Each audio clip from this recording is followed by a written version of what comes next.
C-Dog, my bad, dude. My bad. No sound. I wasn't see, that was like one of the tricks with my mixer where, it acts like it's making no, I'm just kidding.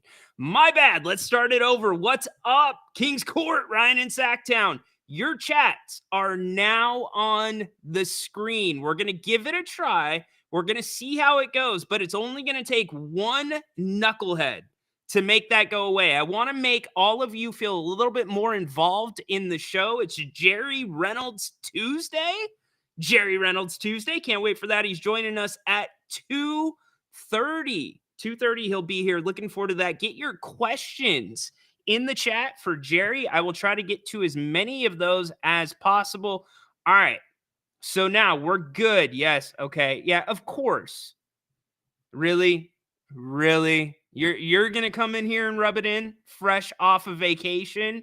You're going to give it to me? I don't think so. You guys heard about Isaiah Collier at the top of the show. He's a USC point guard, draft eligible. To me, he is one of the guys that is plug and play ready for the NBA.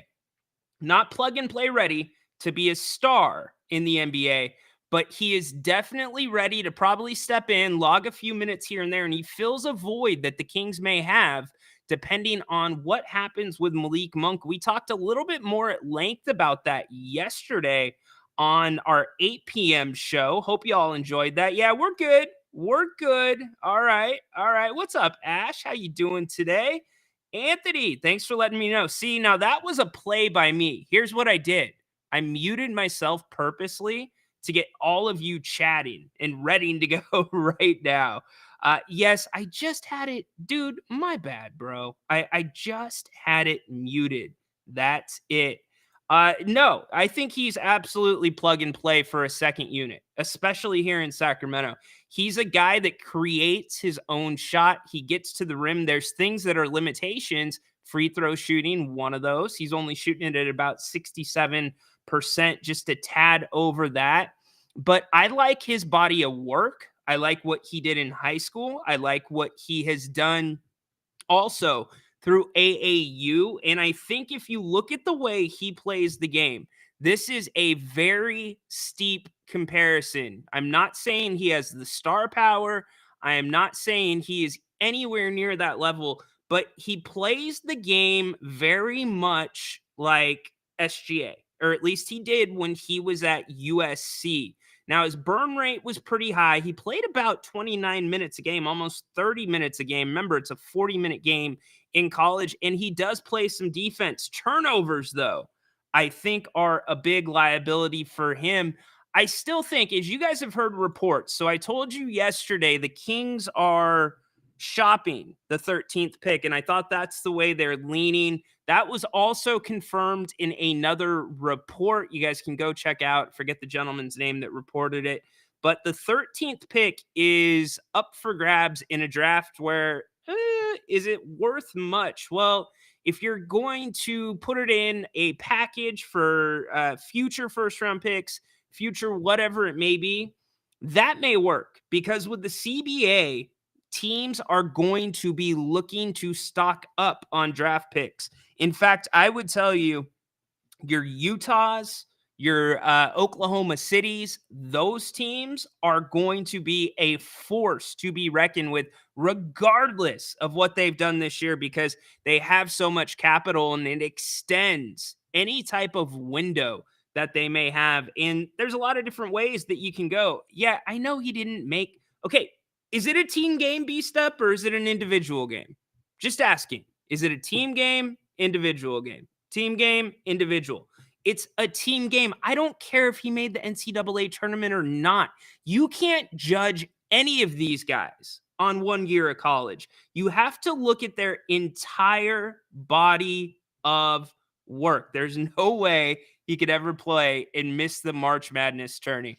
Dude, knucklehead. Straight up knucklehead. Hey, I respect your opinion, but you're wrong. How do you judge a guy on a team result? I don't get that. And especially in college where guys only stay for a year. No, I completely disagree with you. And here's why I disagree with you. I have talked to scouts, I have talked to college basketball coaches about this guy. Did any of the guys over in Europe not make their championship? And now maybe we shouldn't look at them as prospects because they didn't win a title because they weren't Sasha Vezenkov? It's not a good argument to me. It's not. So you guys can keep talking about that in the chat. It's fine, though. I appreciate anybody that has a dissenting opinion. That is what this is all about. It's about debate, and it is all about, stirring the pot a little bit, finding out what we think works, what we think doesn't work. And anybody that was talking about the JaVale McGee interview yesterday, I know that came up. Yeah, right. Look at me. Just look at me. Yeah, I know. She definitely did that. Dude, I'm telling you, all these guys are young. I mean, okay. So, how many? I haven't done the math. How many guys are upperclassmen in the draft this year that are projected to be lottery picks? What do you think? Oh, it's Jay. What's up, dude? Okay. We can debate this all day. I feel you. Let's see. You guys talking about Boogie Ellis and some of the other guys, Castle. Yeah, look, here's the bottom line. And this is what I was getting back to. This 13th pick probably isn't going to be here. My guess is there will be some type of deal in place in principle, if not already with the wheels turning, that come draft night, when that pick can be traded, it will be traded. I think that the Kings have no other alternative. They can't wait at this point. They have too many holes to fill. And going back to JaVale McGee, if you listen to what he said on 1140 yesterday, how many times, like literally, oh my gosh, Hakeem Olajuwon's here. No way. Is that you, Dream? Oh, that's Sea Dog. Hold up. The chat's moving so fast. Dream. Is that you, Dream? Dream. Dream. Don't crap on us for not having Luca. Come on, man. You gonna rub that in? You want to rub some O2 into as well? JaVale McGee, how many times did he say dog yesterday? Did you hear that? Dog. Yeah, that guy's a dog. We need dogs. That guy's a dog. And by the way, JaVale McGee is a free agent right now. Sea Dog chiming in. If the pick's going to be traded, it will be for a really good player and not used for a move like the Holmes one last year. No, it's a good point. The Holmes move was actually really smart because that's what freed them up to be able to have the money to do the Sabonis extension that's looking worse and worse by the day with the Western Conference, the way that it has continued to improve, and the teams that are already rising to the top.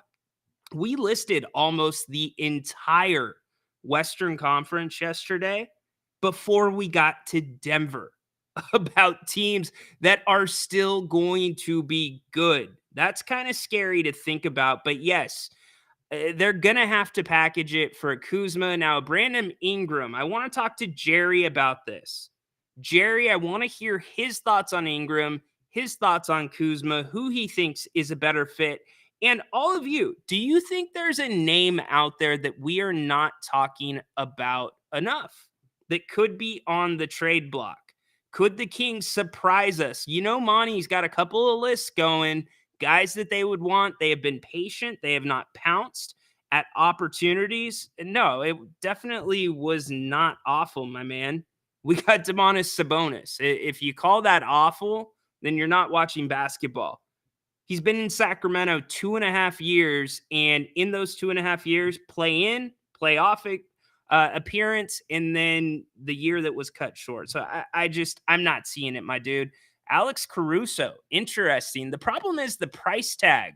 As there's been a few reports going around, the price tag has dropped on Zach LaVine. The Bulls are willing to move off him a little bit more than they were willing to during the season. I still think he is not a great fit here in Sacramento. I don't think it makes sense. If you didn't have enough shots for Kevin Huerter, how are you going to have enough shots for Zach LaVine while still getting everybody involved? And again, the contract there. We've got to look at these contracts. They are ridiculous for some of these guys. And when you're a Sacramento, we made this comparison yesterday. You don't have the money to play with that a Boston has, that a New York has. Now, there are options out there that, Brandon Ingram, are you going to take him for 36 million for 1 year? Doesn't make a lot of sense to me. Unless you have bigger plans, unless you think that that could be a part of something bigger within the season. I'm not sure. We're getting some Cam Johnsons. I like Cam Johnson a lot. I think he is a really, really solid player. And I'm interested to see what Brooklyn ends up doing this year in free agency. Jordy getting his first head coaching job in the NBA. They've got money to play with. I wonder if Monk will draw any type of interest from Brooklyn. So we can keep talking about, this isn't really news. The Lakers have dragged out their search to line up exactly for when the NBA finals end because JJ Redick is covering them for ABC. So yes, he will be the next coach of the Lakers. I think the writing was all over the wall. My only disappointment there, Jerry and I are on the same page. LeBron should have been the player coach and also should have been the GM as well. Halliburton and Fox could have been a champ. No, they couldn't have. Maybe because we didn't have a big enough sample size. But tell me how De'Aaron Fox looked this year with the ball out of his hands. Tell me how Tyrese Halliburton looked with the ball outside of his hands. Didn't usually see it. Usually he had the ball if he was on the floor. So, dude, okay. I'm not getting into this debate about who won the trade. Would you rather have this guy, rather have that guy? I mean, Olajuwon, if that's the best you got, my man, you need to freshen up. That's like 2 or 3 years old now at this point. Let's get over it. Let's move on. I'm not saying I prefer one or the other. What I'm saying is both teams got better with the trade. So we'll leave it at that. Yesterday, we talked some about gambling. We talked a little bit more on the fun side, funny gambling stories, 7-2 poker. You get it. That's actually really distracting for me. So we're gonna retool that and see what we're gonna do with the chat going forward. Again, Jerry Reynolds joining us here in about 15 minutes. Can't wait to have him talk NBA Finals. Again, any questions you may have for Jerry. In fact, if you want to call with a question for Jerry, I am not opposed to allowing you to come on the air for a couple minutes with him. However, get in, get out, because I want to be respectful of Jerry's time, but definitely want to get all of you involved in that. Dude, I'm always honest, my man. Always honest. I'm the guy that everybody thinks hates on Fox. I'm the guy that hates on the Kings. I'm the guy that always gives you too much sour rather than the sweet that you get everywhere else. No, that's why this forum works, because we have difficult conversations. We say things that some members of the media cannot say because of the credential dance. So, my dude, always honest. The chat can back me up there. Come on, my man. Do better. Looking like Porzingis will play, but he's not. Yeah, that was interesting. Porzingis said, I don't know if I'm 100%. None of these guys are 100%. You know what I mean? They're not at this time of the year. But I wonder if the week off, I think it probably benefits Dallas a lot more than it does Boston, because Boston's had a couple of layoffs now. And Boston to me, again, ripe for the picking. But getting back to baseball and gambling, another lifetime ban. Then you've got Shohei's agent, Mizuhara, who has pled guilty. Yeah, certainly, Walt. We will get to that. I will definitely do that. Dude, you are about to get blocked. In fact, Hakeem, you are blocked, my man. Have a great rest of the day. You can watch, but you will not be chatting in the chat anymore. Done with trolls here. So, anyways, we'll ask Jerry about the contract, but getting back to gambling, let's talk about gambling for a second. Grant and I touched on it briefly last night. And with the stories coming up and the more and more and more athletes that continue to get dragged into, whether it's daily fantasy sports, whether it's betting over unders on themselves in obscene, like literally obscene amounts. Like, do you realize? Yes, blocked, blocked, blocked. Not going to deal with the troll. So, anyways, obscene amounts that automatically raise a red flag with the Vegas sports books.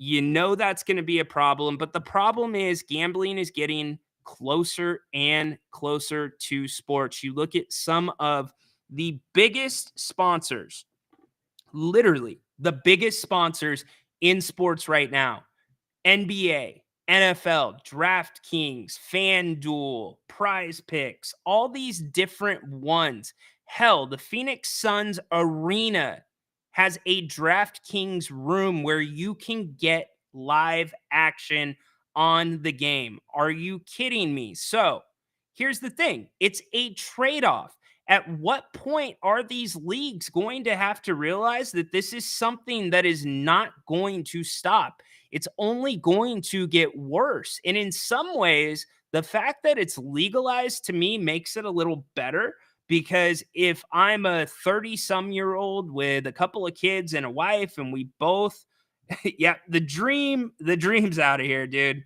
The dream got benched. I am over this dude.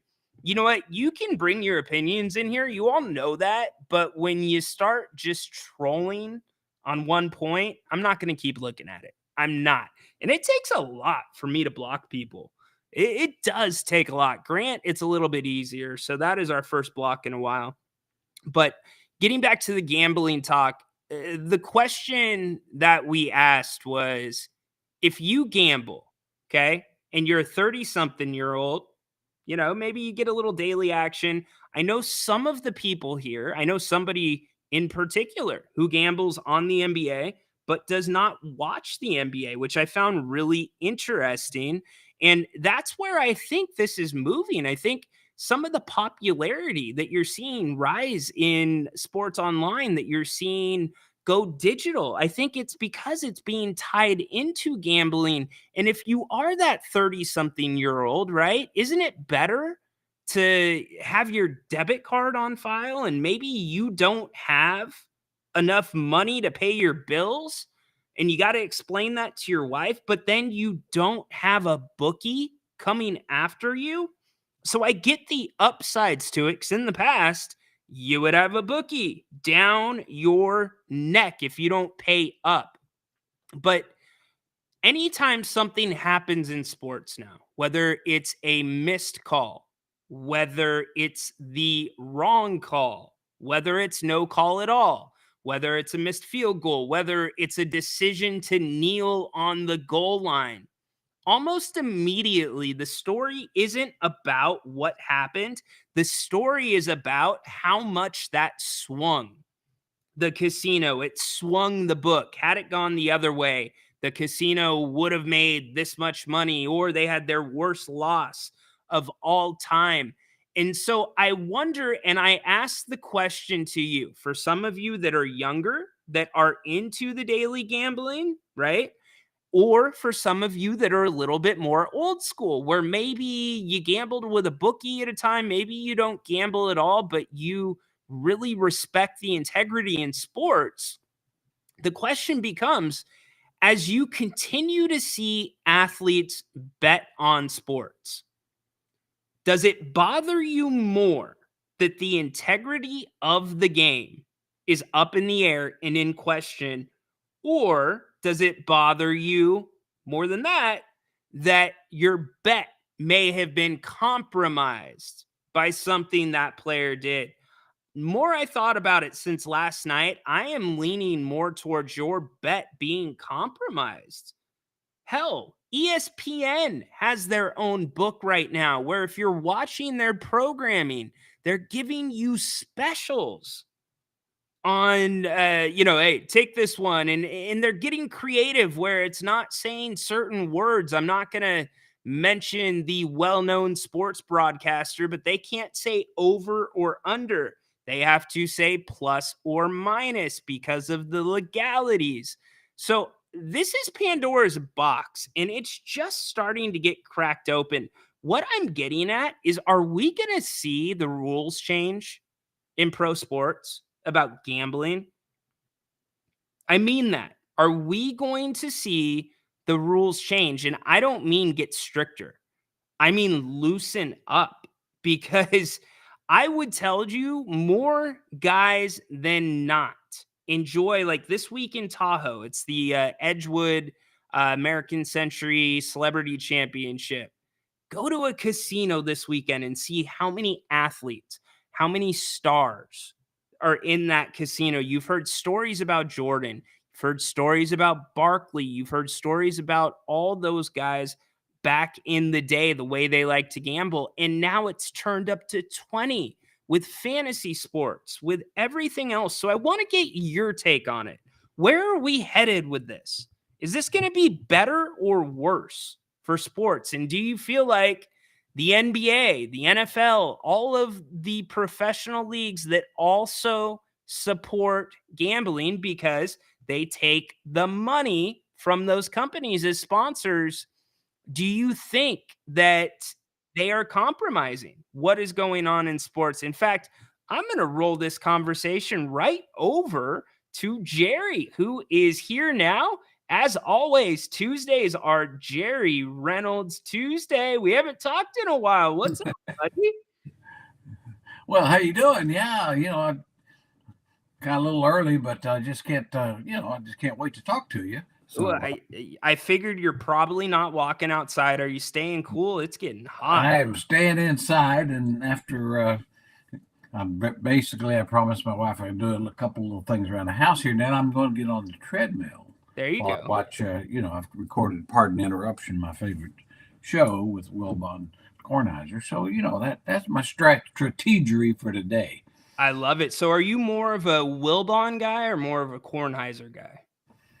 That's a great question. I like them both. I mean, Wilbon gets a little off the rails now and then, but I like that. And then Tony's probably a little more consistent with I mean, he doesn't get quite crazy, but they make it work. I mean, they're everything in a show that Around the Horn isn't. In my Yeah. mind.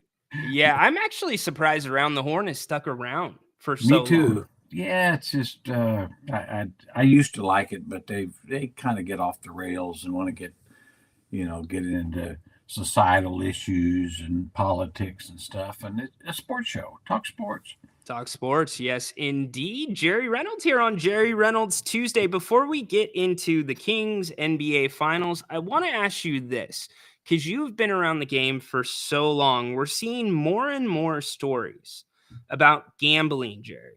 And where do you see this headed with the leagues? You see that many of the companies are huge sponsors now.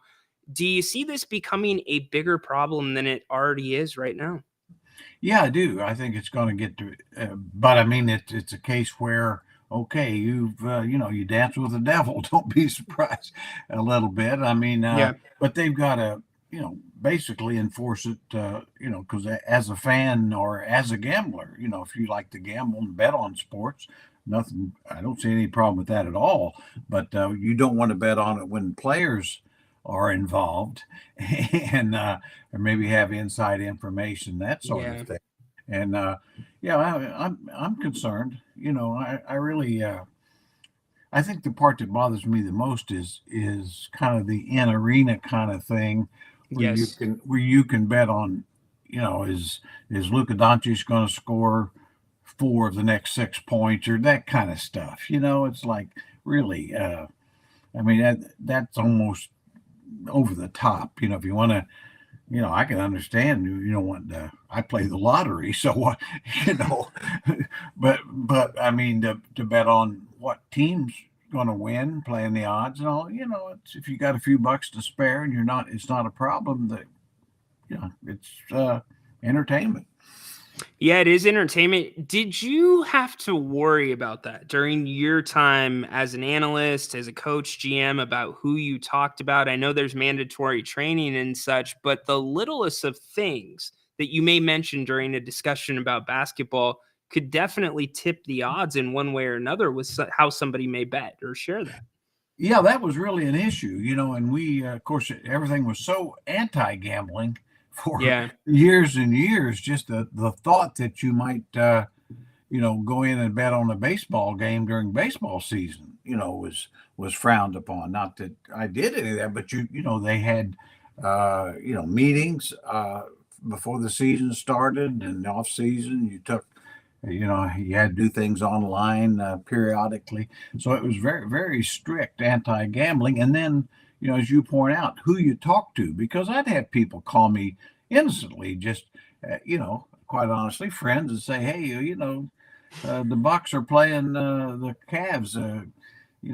What do you think about that? And I said, I don't think about it at all in Yeah. relation to gambling, but I do think about it, and I've got my opinions on it, but I don't bet, and so I was really concerned about that because, even though it was very innocent, they could take a firm place on that, and so yeah, it concerns me. I mean, it concerns me at every level. I think, maybe even more so at the college level, because officials at that level don't make huge money. It's usually a No. sideline job. Maybe a teacher during the day and officiate. And I've always said, $10,000 to somebody, to kind of shave a few points here and there. It's very concerning.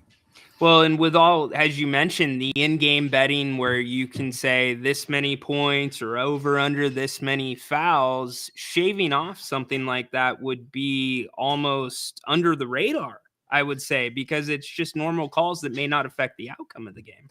Well, I've told the story many times. I mean, I officiated a little bit of high school basketball, and got escorted out of town with a buddy because in Indiana, where they were about, I think a crowd was thinking seriously about stringing us up, but the police give us an escort out of town. That was the last game I did, Yeah, by yeah, the way. definitely. But I didn't cheat anybody. But I also, as a coach, me and my assistant in college, we'd call scrimmages, and Sure. sometimes, and just basically screw the starters to help the reserves win. And a lot of times they wouldn't know because you call a lot of fouls away from the ball, 3 seconds, Hmm. illegal screens, carrying the ball. Just if that's what you want to do, uh, it's kind of like probably in football where you could probably call holding on every play. Uh, Yeah, if exactly. if you really wanted to do that. So that's why it does concern me. I mean, I think it's the game is can be manipulated too easily.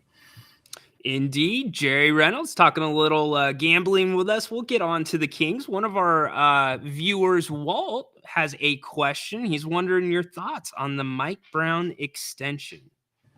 Yeah, well, great question. I mean, I was disappointed that a lot of the negotiations or desires got in the media. First Interesting. of all, that's kind of things. But my feeling was it didn't come from the Kings or it didn't come from Monty McNair. They've always kept things very much in house. So I have a little different take on it than some. A lot. I know with the King's Herald, the podcast I do with them, a lot of the fans, were kind of blaming Vivek for it to getting it out there. But I don't think that either. I think it, quite honestly, I'd be surprised if I know Warren Legary Yeah. very, very well over the years. I like him, but I also know him as an agent. And I know it wouldn't be above him to get information out there, throwing a number out there that he knows he's not going to get. But if he gets close, that helps him get closer to it. It's to his advantage, and I think that's just exactly what happened. But I think under the circumstances and the sign of the times, and Mike Brown's been a terrific coach here for 2 years. Uh, do I agree with everything he did? No, but then that doesn't make me right. Uh, but I think, getting him signed was a good move. I mean, stability means so much. Yep. Showing support for a solid, if not outstanding coach, uh, goes a long way. I mean, this team's got a lot of, I think, roster issues, but coaching issues really aren't there. I mean, you give Mike Brown enough talent, he'll win. Yeah, I think you bring up a good point. The coaching issues aren't anything bigger than what go on in other locker rooms. The decisions that are made, rotations, etc. And I think you're spot on too about the leaks, about the number and negotiations being tabled. I don't see it any other way than it coming from Mike Brown's camp. And in fact, it's the only thing that makes sense because it immediately tugs at the heartstrings of the Kings fans because of the history of coaching here and not, always making the right decisions and finally have some success. And now it's like, are we going to let this guy go? So you're spot on, Jer. Yeah, I mean, I just know how agents work. I've been with them, and they're obviously not necessarily friends of the franchise. They have their Yeah. own agenda, and I understand that. I mean, just kind of like a defense attorney isn't prosecution's best friend. They've got a different agenda, and so their job is not to worry about Kings winning games. Their job is to get their clients the most money. Same way with Malik Monk agent. That's exactly what they'll do. If the most money's with the Kings, he'll be with the Kings. That's how I see it. But anyway, that's what I think happened. And as far as I'm concerned, they came to a nice negotiated agreement. Yeah.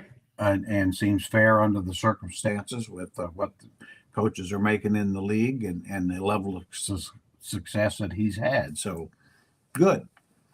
Yep, I'm with you. I agree 100%. Jerry joining us here on the King's Court for Jerry Reynolds Tuesdays. Now, Monty McNair and Wes Wilcox have both had their extensions that were done last year. Now, Mike has his. In some ways, does the pressure swing back to Monty now to maybe get a few more Mike Brown guys? I think it does. I think Monty's done an outstanding job, but really the truth is, I'm sure they wanted to do more during the summer than they were able to do. And so this summer is going to be crucial because I don't think, and you might feel differently in some of the fans, but I don't think you can run it back with the same roster. I think with the West being like it is, there's no reason to believe you're good enough currently with the roster as it is.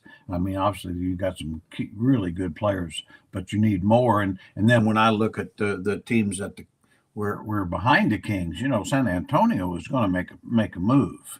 And the Houston Rockets, and then the Memphis Grizzlies, who were really one of the top teams 2 years ago before all the injuries, are probably going to get healthy. So, I think not just the Kings, but I think the Warriors and the Lakers are all in the same boat. That if they don't do something, it may be hard not only to move up, but to stay where you were. It's a great point, and the Kings have limited resources. I don't think Vivek's going to go over the cap and pay the luxury tax. And would you say the biggest hole, or what would you say the biggest hole on this roster is right now? Well, I think they've got two. I think, but primarily what I would say is a power forward, a 4-5 kind of guy, athletic guy that could play with Sabonis, could play some backup center, athletic block shots, make threes. There's guys like that, obviously. If you can get them, maybe the draft, but certainly trade, get somebody ideal. I don't know. That's always a tough part. I mean, we talked some time ago last year a lot about Naz Reid. Well, Sure. That would have been perfect if they could have got him. I think he would have fit perfectly with Domas because he can really spot shoot threes. And I know the guy that I wanted before I thought would be perfect was Bobby Portis. And so that's the kind of player that I think the Kings need, the kind of athletic, tough-minded guy that can play a couple positions, probably more than any other position. Be nice to get an athletic wing. You see the guys like Derek Jones at Dallas, who's going to be a free agent. He's not making a lot of money there, but just a lively, long defensive guy who can, play off the stars, No which is, doubt. and that's so, I think somehow or another, you've got to, between now and start of the season, you've got to have two guys that could contend for starting positions. Yeah, no, there's no doubt about that. Competition is a good thing. It's how this team's going to have to improve. Cody has a question for you about Patrick Williams from the Bulls. What do you think of him? I'll be honest, Cody, I'm not a big fan. And I'll tell you why. I mean, I like his athleticism, but he doesn't rebound much. If you look at his numbers, I always say a power forward really needs to be able to rebound at a one every 3.5 minutes or so, and he's well below that. And then he's been hurt a lot, and missed most of this year. So I think there's several guys I'd put ahead of him, but he is one of those guys. He was drafted fourth for a reason, but Right. it hasn't really translated yet. But you would be right. I think he's available. Just he's available. Well, Sometimes guys that are really available, there's a reason. exactly right. Zach LaVine, how long has he been on the market, Jerry? Quite a while, and I've never been a huge fan of Zach, but I'm kind of becoming one. I'll tell you why, because he is a gifted scorer.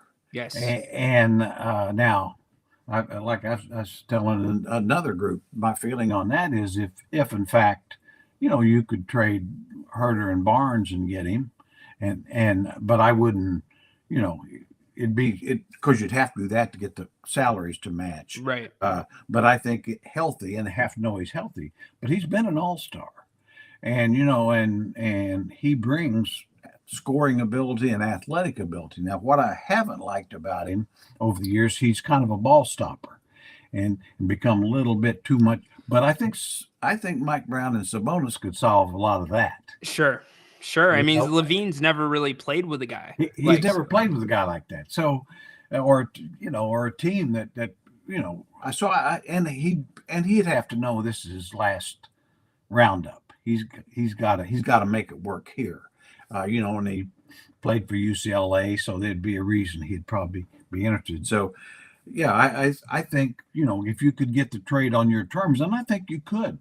I think I think they, it's a case where a lot of people say, well, you've got to give them 2 first rounds and this other. No, you don't.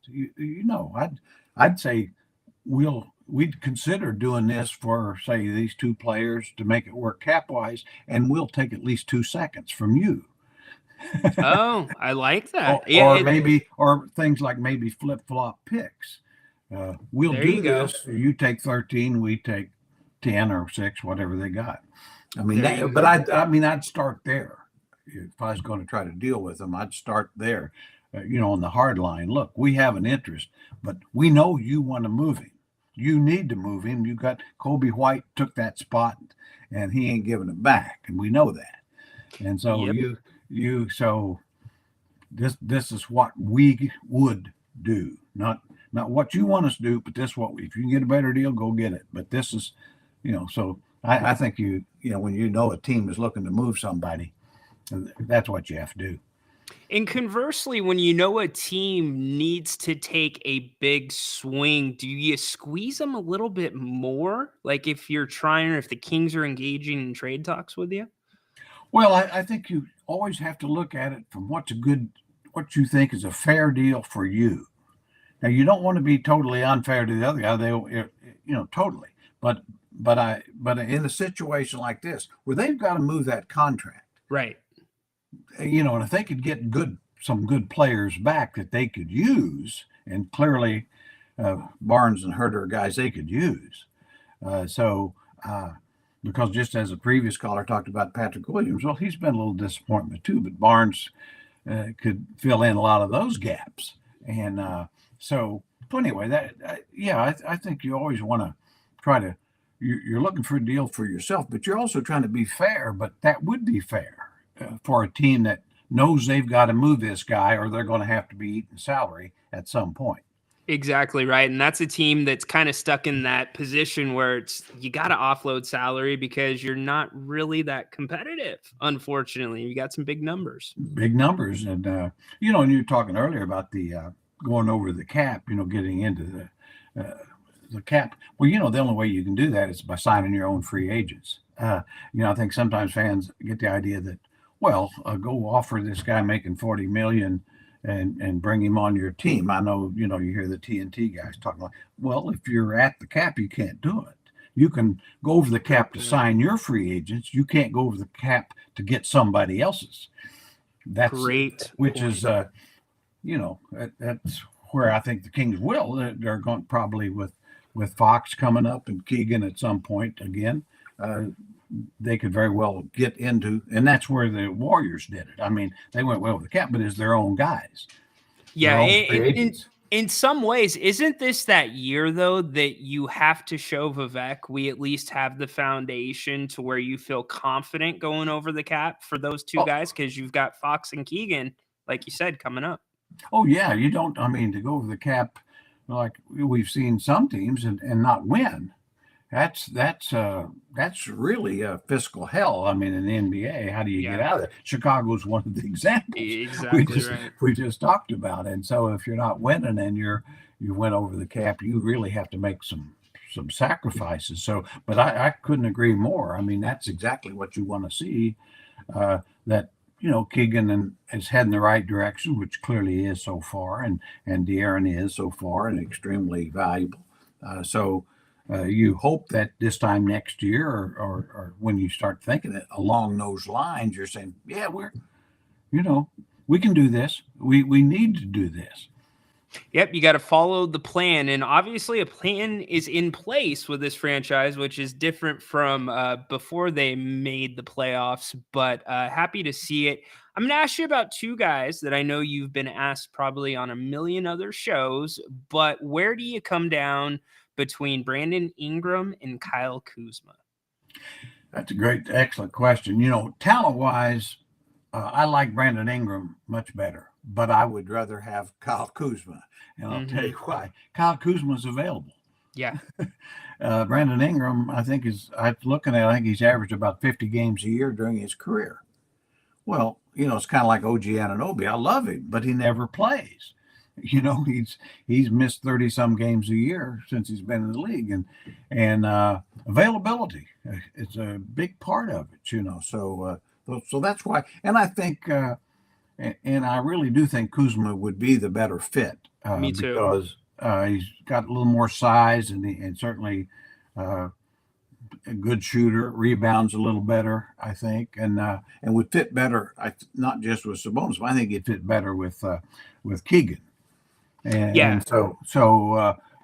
And and I think to me, the things I haven't liked about him is kind of like a little bit, like we were talking about Zach LaVine. I think he's been a bit selfish, a bit of a, stat guy going out. But part of that is, well, if you're on a bad team, Exactly. every losing team has a leading scorer, and there's a lot of garbage. But I think it'd be a excellent risk with him. If I mean, to me, he's athletic and he fits, and it'd be probably a little bit like a better version of PJ Washington that Dallas got. Spot on. Spot on. And you get him for 2 years on a declining contract. And Brandon Ingram, it's 1 year, and now you add him to the list of Fox, Keegan. Yeah, It just doesn't, the physicality too, Jerry. yeah. Brandon Ingram is not a physical guy. No, the body type scares me a lot. I mean, like I say, that's one of the things, I really worry about Tyrese Halliburton, who I just love as a player and person and all that. But body type, and he's had a lot of injuries on a regular basis. That been missing about 20 games a year, and so you wonder as they get older, does that get better? Ingram's kind of a case of, well, it doesn't seem to. Yeah, it doesn't. And you have Curry's, where Curry had the ankle injuries early on in his career. And then he's been great since. It looked like that, well, that was the reason that, that Milwaukee chose to take, the other guard. I'm going mind brain fart here. Uh, Monte Ellis. Monte Ellis. Yeah, Monte Ellis instead of Curry. They were going to trade.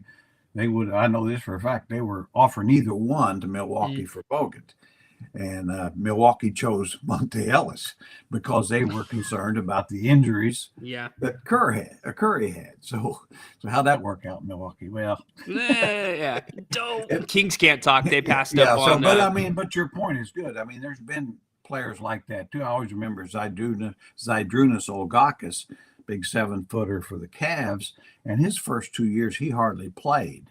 A lot of foot problems, and then he played about 8-10 straight years. So it goes both ways.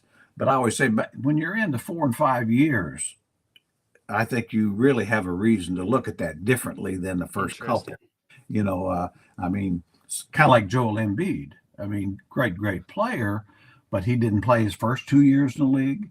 He's been hurt consistently, except 1 year I think he played 70 games, but I don't think he's actually played half the games that he's been contracted to play over his career, because he was making money those first 2 years not playing. So it's I mean, so availability out there. Availability that's is the why best. the Kings. I mean, I know that injuries can happen, but I mean, with Domas and Fox and Barnes has been great there, and Keegan. I mean, if they're able to play, they play. Yep, I'm with you, Jerry, 100%. I'm going to answer this really quick. We'll just spend a quick second on it because I want to get it up for Progressive. I think the expectation has to be at least a conference championship in Mike Brown's 3 years here in Sacramento. Jerry? I think I don't know if you'd have to have that. I think you're probably right. What the ownership might think, expect. Sure. I mean, I certainly wouldn't. I mean, if you could have continued success, and because the West is just what it is, it's so good, and you can do everything right, do everything better, and get better, and maybe not get through it. But I would say within a 3-year period, you're going to have to win some playoff series. There you go. You're going to have to be able to advance in the playoffs, I think, or to. I mean, and I know a lot of fans would expect more than I do, but I enjoy this team and enjoy watching them play. And as long as they're winning and trying hard, I can deal with, as long as I know the other team is better. Yeah. When the other team's better and then your guys are playing the best they can play, I can appreciate the game enough. No doubt. I agree with you. Jerry, joining us for just a few more minutes. I want to ask you this really quick before we preview the NBA Finals. You see Dallas. They make the changes at the deadline. You've got Gafford and Lively. Lively gets drafted, and they go this kind of twin tower look. Minnesota a few years ago decides to go that way against the grain when guys are playing positionless basketball. And those are the two teams that end up in the conference finals in a wicked Western Conference. Jerry, do you think the gate could be swinging a little bit back towards size down low? I do. I absolutely do. I think the 3-point shot's starting to lose some of the luster.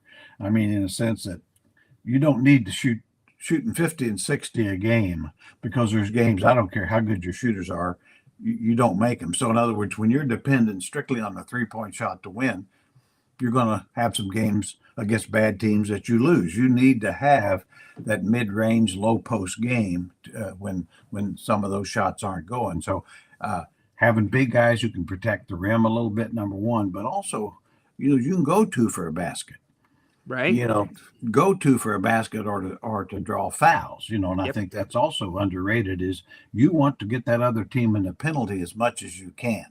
You get some free points. As opposed to, I thought the real weakness for the Kings or Warriors or teams that don't do that, they may not get to shoot 10 free throws a game. Yeah, the Kings weren't even close to so last year, their made free throws, the Kings' attempts this year weren't even close to the made free throws last year. And Colt makes a good point. De'Aaron Fox holds the key to that. We know he's got to get back to the mid-range. Jerry's on the record as saying that getting to the hoop, just everything you explained, is worth more to the team than the extra point that you get from the three. Yeah, and he's a guy who can do it. And it's not just about getting to the basket to score. It's getting to the basket to find teammates for open shots. I mean, like Sabonis kind of does, and that's draw double teams, draw attention, so you get some easy attempts from that. But draw fouls. It's hard to draw fouls on 3-point shots. We see it, but consistently put the officials on call there, and I mean Darren can do that. I mean, we see it with Gilgis Alexander, who's so good at that. Jamal Murray. I mean, you see a lot of two-man game where those guys are looking to turn a corner and get to the basket off of it. And then the player that, of course, I love watching Steph Curry, and everybody thinks about his great 3-point shooting, but he's a tremendous mid-range shooter, and he'll take that shot. Yep. What he's looking for is a shot that he can get off clean because he knows he's likely to make it. So an 80% two-pointer, from 15 feet, that's about what it is for him. And I think with Fox, he definitely could do better, at that 10, 12 foot range, getting shots there because he can hit them at high percentage.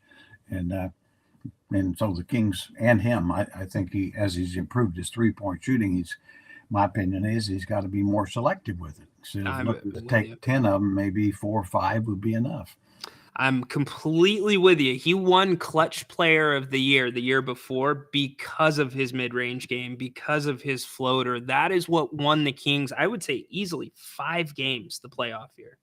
Oh, agree. Yeah, I think one thing that did happen this year, I think teams were better prepared for him late games. Great point. Partly, which I thought, because the Kings really could rely on De'Aaron, getting, he's got the ball, clear out, let him go do something.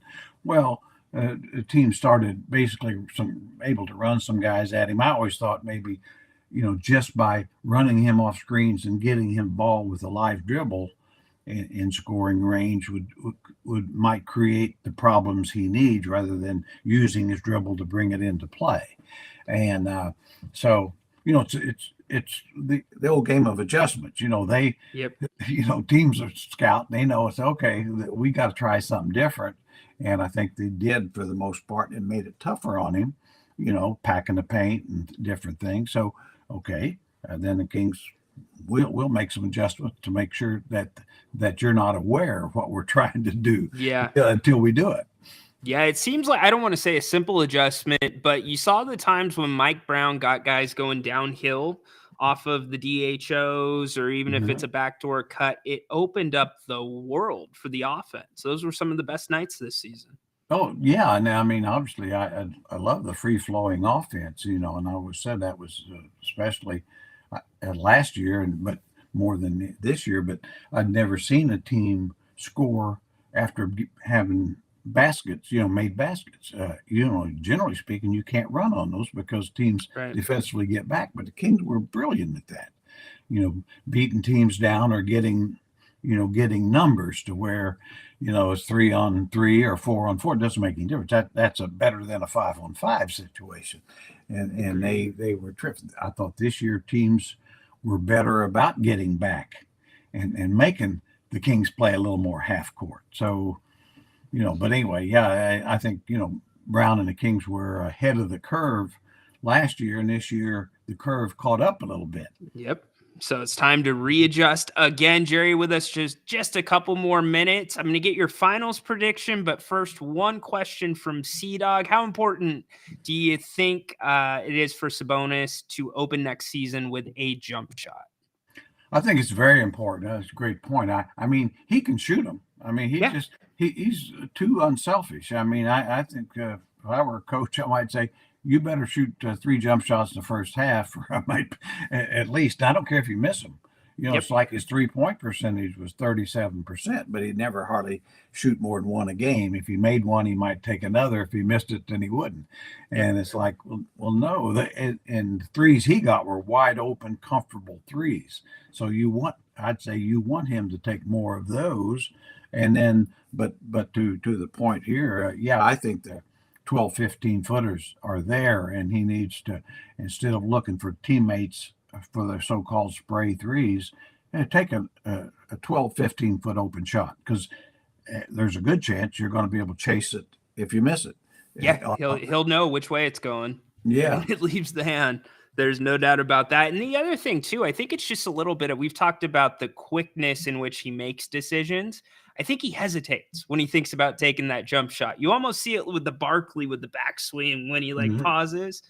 I just feel like if Domas just got a little bit more comfortable with that, like you said, it is there. He can stroke it at times. Yeah, I agree with you. I mean, I think he does. I think he seems to always be thinking in terms of finding somebody rather than, don't worry about, if you got an open, easy shot, take it. You Yeah. know, just recognize it and take it. And I mean, he's one of those guys. I think his biggest weakness, or one of them, is he's too unselfish. Yep. Be a little more selfish. Because you got reason to believe. I mean, here's a guy that averaged basically 20 points for the last 4 or 5 years and on 12 shots. Yeah. So he's as productive as any player in NBA history, just about. I mean, he's in there with the Jordans and guys like that could score with, and not even looking for his shots other than kind of pounding it inside. So yeah, I think that would be very important for this team, because it would open up some things. And I think Domas has to say, look, I need to probably be looking for 2 or 3 more shots a game. I like it. I completely agree with you. Tyler, we're going to hold your question over for next week. We'll bring that up with Jerry about the big offseason move, but I got to get you out of here. But first, what's your NBA Finals prediction? Well, I'm going to take the Celtics, and the reason being, I'm counting on, of course, Porzingis playing to some level, and the reason is I think the Celtics, where they have the edge, is they've got 4 guys in their starting lineup on wings, with Drew Holiday, Derek White, Tatum, Brown, all good defenders. Yep. I mean, and so the reason I'm saying that's because Luka and Kyrie are so important. If those 4 guys, and I mean, they're going to use all of them and double, they're going to do a lot of stuff, but I think they've got the best chance of making it tough. Nobody's going to stop Luka and Kyrie, but I think they can make it tough on them. And if they do, Dallas can't win. So yeah. Now, I mean, I think Dallas's defense is excellent as well. And so, but there again, I think they're a little more balanced in their bench. I like, of course, Lively's terrific coming off, but if you can bring Al Horford and Peyton Pritchard off, I think that they've probably got a little edge there. I give the coaching edge probably to Dallas, but I'd like to see Dallas win, by the way, because they're West. Yeah, I'm with you. I mean, I really would like to see that, and I really do enjoy Luka and Kyrie. I mean, they're just breathtaking talents. But I think the team that won the most games all year, I think probably, and they got the home court edge. So that's pretty much, although Boston can lose at home, and they Dallas, like to give it up. Dallas is great on the road. So. Yeah, exactly right. I wonder, because the King, I'll say this really quick and then we'll get you out. The Celtics, sometimes they get that laziness where they just pass it around the outside of the perimeter and they shoot the 3. And I don't think you can do that. You got to make Luka work on defense. Yeah, I agree with you there. I think that is their weakness. They depend on the 3 probably too much, and they become at times ball pounders. Where it's Tatum or Brown. They become a little bit focused on the isolation stuff.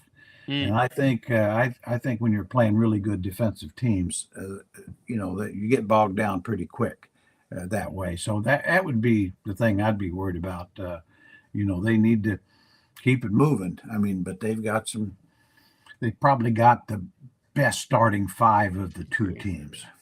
I agree with you there. They got to keep it moving like Jerry on his walks every day. Jerry keeps it moving. Yeah, well, it's going to be moving on a treadmill today.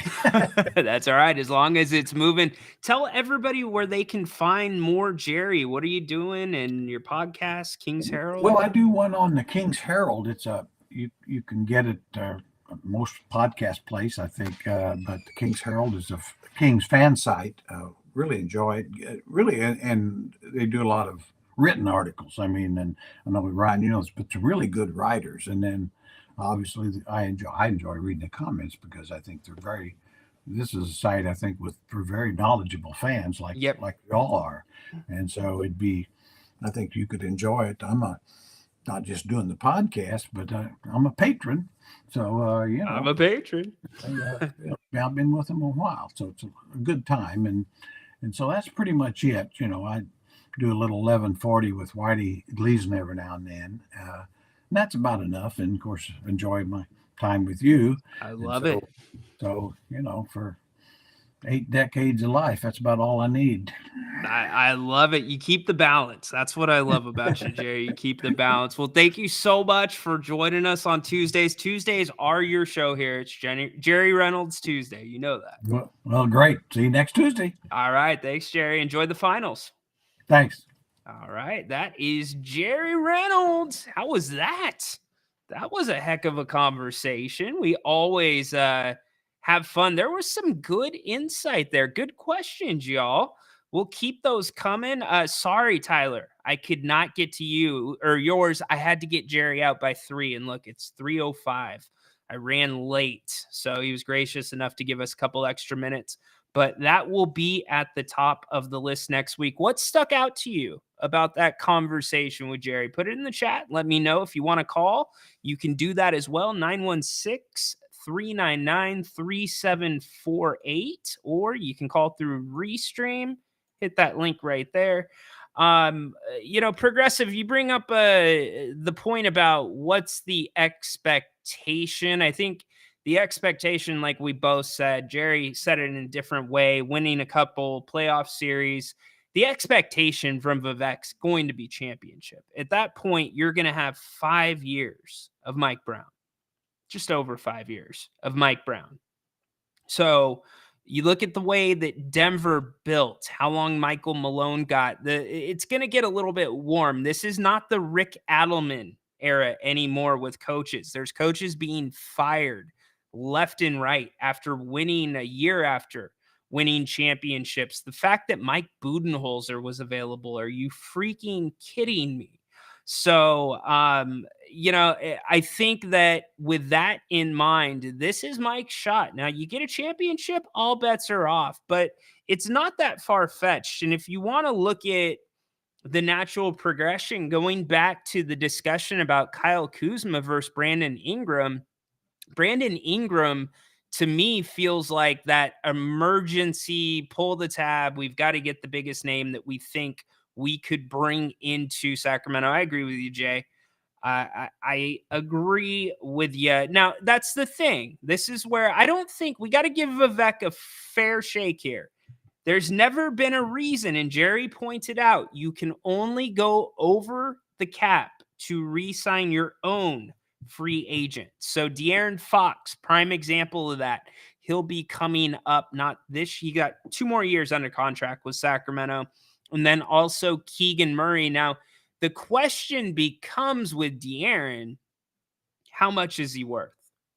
Seriously, how much do you think Vivek is going to be willing to pay him? Because De'Aaron's got to have a better performance this coming year, than he did this past season.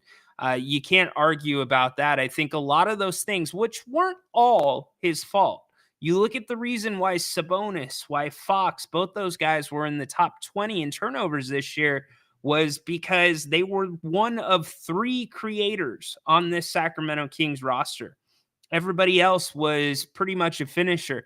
The Zach LaVine conversation, now that's interesting to me because I did talk about a little bit the reports where Chicago's willing to drop the price on him.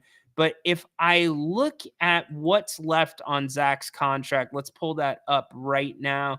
Zach still has as the highest paid player. So you would have Zach LaVine through 26-27.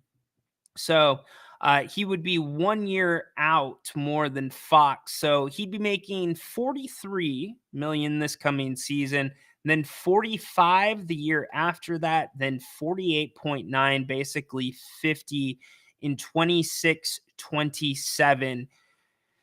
If you could get Zach for the right price, you can make the salaries, like Jerry pointed out, work definitely if they're willing to take Herter, willing to take Barnes as part of that deal. But how does that affect the Keegan re signing? How does that affect the Fox re signing? I don't think it really does, to be honest with you. In fact, I'm not saying Zach Levine, by the way, I am not saying Zach Levine is Sacramento's Aaron Gordon, but it feels like that type of player is what Sacramento's going to have to hit on. Somebody that maybe has not been able to stay on the court as much as they should. Maybe somebody that had a bad stop in their last stop. Maybe, like we said, Kyle Kuzma, who's played in Washington, not really played for great teams, but little bit of a me guy. He's got to be a me guy. And I'm so glad Jerry said that. And Sea Dog chime in too. Hard no, we offered him years ago and he didn't want to come. That is a good point. He did not want to come. And yeah, well played there. That is a very good point. I think too, when you've wanted a player for that long, at some point the shine's got to rub off a little bit. At some point, as an organization, you have to move on. And as Sea Dog pointed out, maybe that was the move on point for Levine. We'll see. If I had to bet, if I had to bet my show on it, Kyle Kuzma is the guy. Kyle Kuzma is the one that fits the most contract wise, fits the most stylistically.